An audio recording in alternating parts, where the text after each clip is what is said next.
Well, good evening again, everybody, and thanks for being here on such a wonderful sunny day. Our first candidate to speak tonight is Matt Lynch, and it is my pleasure to introduce him. Matt just came here. He was in legislative session just a few hours ago, and so he just scurried up here from Columbus, and it's just so appreciated. A little bit about Matt. This is the fun stuff, which is what I like to talk about. He enjoys target shooting, like so many of us. He enjoys fishing with his 8 grandchildren. He was named the 2007 Sun News Most Influential Man for Bainbridge Township. His wife Laura and dog Razzie run the house when he's not there. So please welcome Matt Lynch.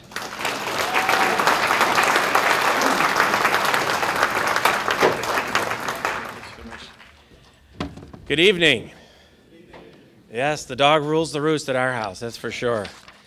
I thank you so much for having me here tonight. Once again, a lot of familiar faces.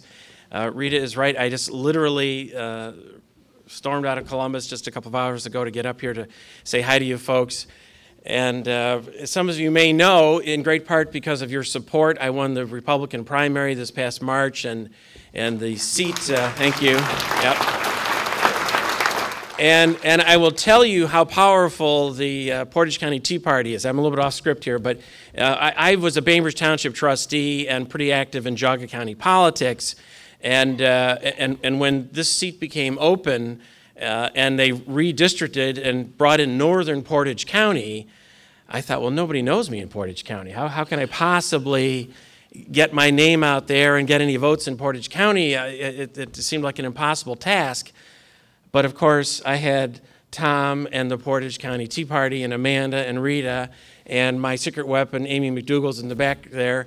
And they said the Portage County TEA Party is where you meet the true conservatives in Portage County. And I'm so thankful that I did, because it made all the difference in the world. And when the votes were counted, I had 54% in Geauga County and 53% in Portage County. So it was a very significant victory over 3 other candidates. Before I get too much farther, though, I want to say we just celebrated D-Day on June 6th, and what I would like to see happen is that every person in this room who's a veteran who served anywhere in the armed services just stand up for a moment and receive our gratitude.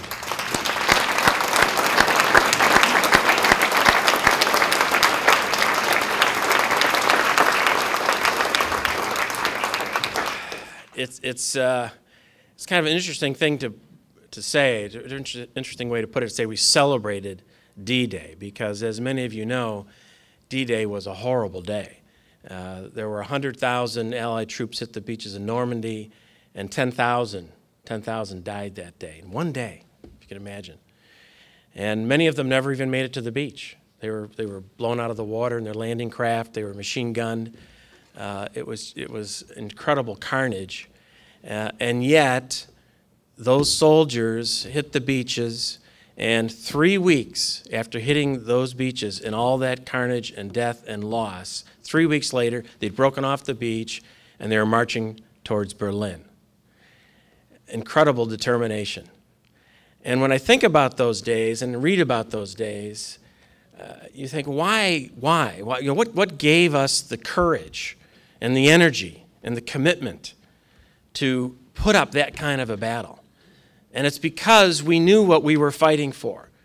We knew that our way of life was at stake. We knew our freedoms were at stake. We knew our families were at stake. And there wasn't anything that we weren't willing to sacrifice. There wasn't anything we weren't willing to give up in order to preserve our nation and our way of life. And frankly, folks, I don't think it's any different today. The battle is for the heart of America. And it's a political battle.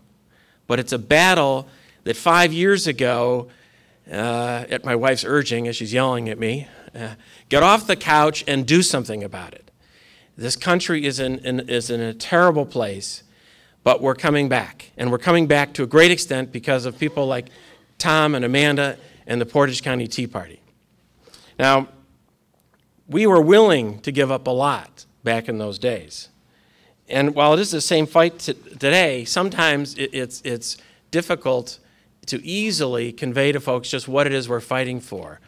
And but I learned something recently from Dennis Prager. How many know who Dennis Prager is? And he's on the radio on a regular basis. And he talks about something called the American Trinity that you may have heard of. And the American Trinity is a concept, it's really a teaching concept that he takes off of our coin. I just had my, hate to tell you this, my 61st birthday. And my father-in-law gave me a silver dollar. And on this silver dollar, on every coin in your pocket, and every piece of American money, there are 3 things stated that really stand for, to a great extent, what America is all about. And those 3 things are the Latin phrase, e pluribus unum, which means from the many one, in God we trust, and liberty. And when you struggle to talk to others about what the Tea Party stands for, what conservative philosophy stands for, it's on the coin, it's on the money. And when you think about e pluribus unum, and I took some Latin when I was in college. My father actually was a Latin scholar. But the United States is the only nation in the world that was really populated by folks from other nations. You know, everybody came here from all around the world. And they came from all corners of the world because they were after freedom. And for 200 years they've been doing this. You know, Ronald Reagan referred to the America as the shining city on the hill that would draw freedom-loving people, which is really all people, from all over the world. And they all came because they wanted to be Americans. Now, a few years ago, some people started to erode this concept of what we used to call, when I was a kid, the melting pot. And they started to talk about black Americans and white Americans and Chinese Americans, maybe even Irish Americans. But we're all Americans. Just look around this room. We're all colors and all sizes. And as such, while we have to honor our heritage, there can only be one America. And only one people can make up its citizens. Some want to separate us. Some want to separate us by our faiths, the young against the old, the haves against the have-nots. Our president talks about the 1%ers and the 99%ers. This is an era where even the president would turn classes of people against each other and blame one another for those problems. But I reject the notion that we're victims. We're not victims. We're Americans. And united first and foremost as Americans in the beliefs and the values enshrined in our Declaration of Independence and in our Constitution. But if you come to this country and you reject those values of the Declaration and the Constitution, if you come here and you raise a flag of another nation and you reject the basic principle of American exceptionalism, that we're one nation, yes, many faces and many cultures, but now one nation, then you're rejecting America. And I know this is true about America because it's on our money. And we believe it. It's one nation under God. The American value of a divine creator of our rights is absolutely unique. You know, the story of history is, in other nations, that the people of those nations had to wrestle their rights away from the government. Maybe it was a king or a czar, maybe it was an ayatollah.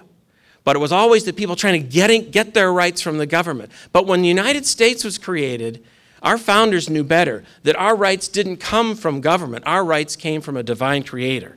And as such, we recognize that our rights are our own from God, not from the government. In fact, the government only has authority over us because we, the people, have allowed us to exercise this authority. This is really what the Declaration of Independence is all about. You know, we're familiar with the phrase, endowed by our Creator with unalienable rights. And among these are life, liberty, pursuit of happiness. But it goes on to say, to secure these rights, governments are instituted. That doesn't mean governments are created only deriving their powers from the consent of the governed. That's us. And that's the truth that we cling to in the conservative movement, and I think in the Tea Party, that we are the ones in charge, not the government. And if we as a nation reject the concept that our rights flow from a divine creator, then we're really in trouble. The Declaration of Independence, as wonderful as a document as it may be, is only a piece of parchment. It's the truth that the Declaration recites that we must cling to, that the truth that we are God's children with rights and obligations that exist independent of any judge or legislator or president. Yes, church and state are separate, but don't try to separate me from my God. And don't tell me to check my belief in God at the State House door. And don't tell me that my belief in a creator has no place in government. Because if you leave God out of the equation in the process of writing our laws, then you deny the basic truth that it is in God we trust. And I, for one, will not deny that truth. I will not replace my trust in God for trust in government. And I don't have to, because it's on our money. And finally, liberty. You know, in America, we believe that the primary purpose of government is, in fact, to protect our liberty. But it doesn't seem that way these days. Something's gone rather wrong. Government is now in every aspect of our lives. It's not just high taxes and regulations, although there's plenty of that. It's everything. It's the shape of our light bulbs. It's the size of our toilets. It's our politically correct speech. Now, like many of you, I don't smoke cigarettes. And I wasn't too upset a few years ago when the state of Ohio decided that you shouldn't be allowed to smoke cigarettes here, there, and everywhere. But now they want to say I can't get my big gulp at the gas station. How long is it going to be before they tell me I can't grill out my rib steak with all that cholesterol? I'm not prepared to give up my freedom, my liberty. In some nations, in many nations, in fact, the highest value is equality. In fact, under communist nations, this is flat out what they say, you know, that everyone having all things in equal amounts is the goal, and we're going to enforce that goal with the authority of the state. In America, however, we value liberty above equality. Well, and while we recognize that we're all created equal, after that, it's up to you. Your future success or failure is in your own hands. And thus we have equal opportunity, but not necessarily equal outcomes. Now, someone has said that the bigger the government, the smaller the citizen. And that certainly feels like it's true and becoming more and more true in this country. Today, our government is huge and growing out of control. We have created a professional class of government bureaucrats and given them the power to make new laws to run our lives. Whether it's the EPA or the Ohio Department of Transportation or the Department of Education or hundreds of others, they are constantly writing new regulations, new rules, and how can we ever hope to slow this down? I recently was on a telephone conference, Rita will appreciate this, with the EPA talking about a golf course. And it makes your head spin on your shoulders because these agencies are authority and a law unto themselves, and we've got to rein it in. And how can we do it? How can we do it? You know, I've been down in Columbus for 2 months, so I'm not the expert, but I see the problem. And the problem is that we have a beast on the loose. And it's in Columbus and it's in Washington, and we've got to rein it in. You know, there's an old legend about a medieval village. And the village lived in fear every day of a dragon that lived in the mountains. And for generations, the villagers would pass down the stories of this fire-breathing dragon who would terrorize the village. And to protect themselves, they would take some of their cattle and their produce, and they put it at the foot of the mountain every day. And the dragon would swoop down and eat the cattle and the produce and flare his nostrils full of fire, and the villagers would shake. And they did this for generations. And one day, a knight showed up at the village. And they pleaded with the knight, can you get rid of the dragon? And he said, you don't need me to get rid of the dragon. You just have to stop feeding the beast. And so the villagers stopped putting out the food. And for a while, it was pretty bad because the dragon was terrorizing them, killing some of them. But after a little bit, the dragon couldn't breathe fire anymore because it was so weak for lack of nourishment. And then it couldn't fly. And the villagers finally caged that beast, and they fed it just enough to keep it alive so that future generations would recognize just how dangerous the beast was. we have to stop feeding the beast. And that feed is our tax money. Now, I'm not going to stand up here and tell you not to pay your taxes, but I am going to tell you that the battle of reducing regulations and trying to constrict the laws, although a good battle, is, I think, not where it will be won. The battle will be won when we restrict the access of our governments to our tax dollars. And that is what I've been trying to focus on in my short time down in Columbus. I believe that we can, in fact, starve the beast. We're threatened by a government, but we're the ones feeding it. I've taken the pledge for the Americans for Tax Reform to never vote for new taxes. And some people have criticized me for that. But, you know, the problem with our government is not that it taxes too little. It's that it spends too much.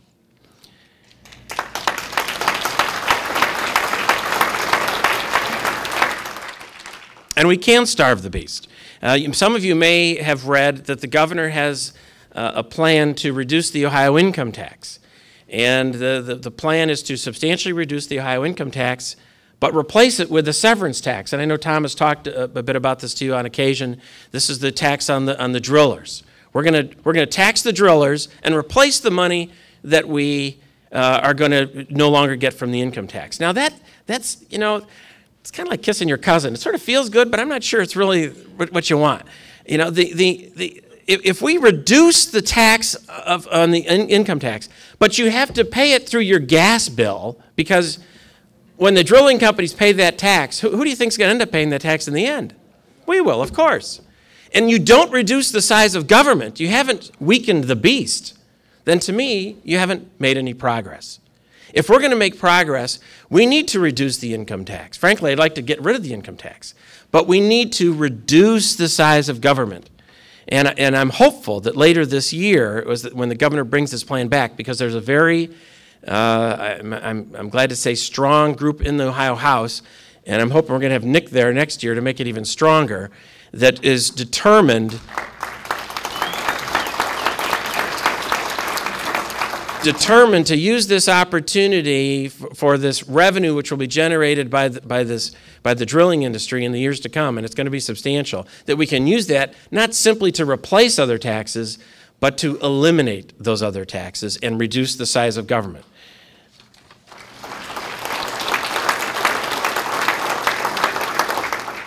But I will tell you that I can't say I'm optimistic, because it's a tough battle.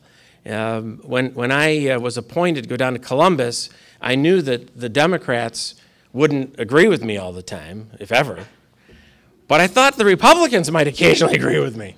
And the fact is that not every Republican is a conservative. And not every conservative is a conservative as I am or as you are.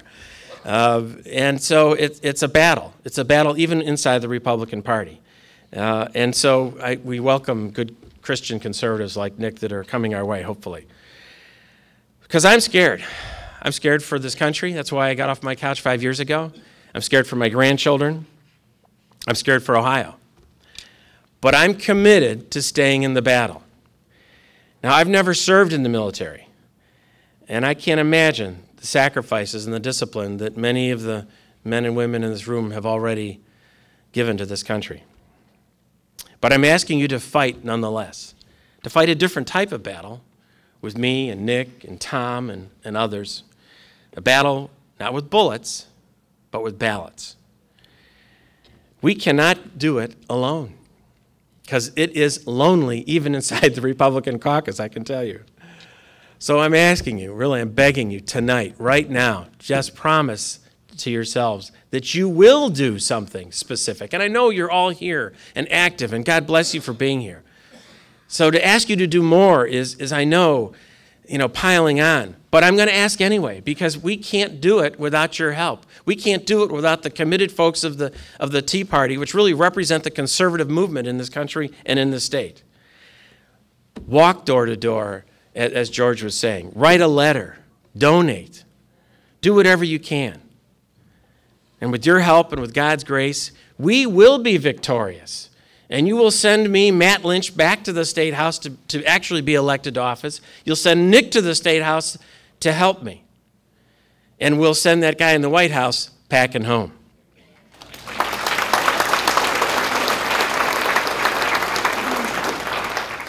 And we will return and stay as one nation under God with liberty and justice for all. God bless you. Thank you so much.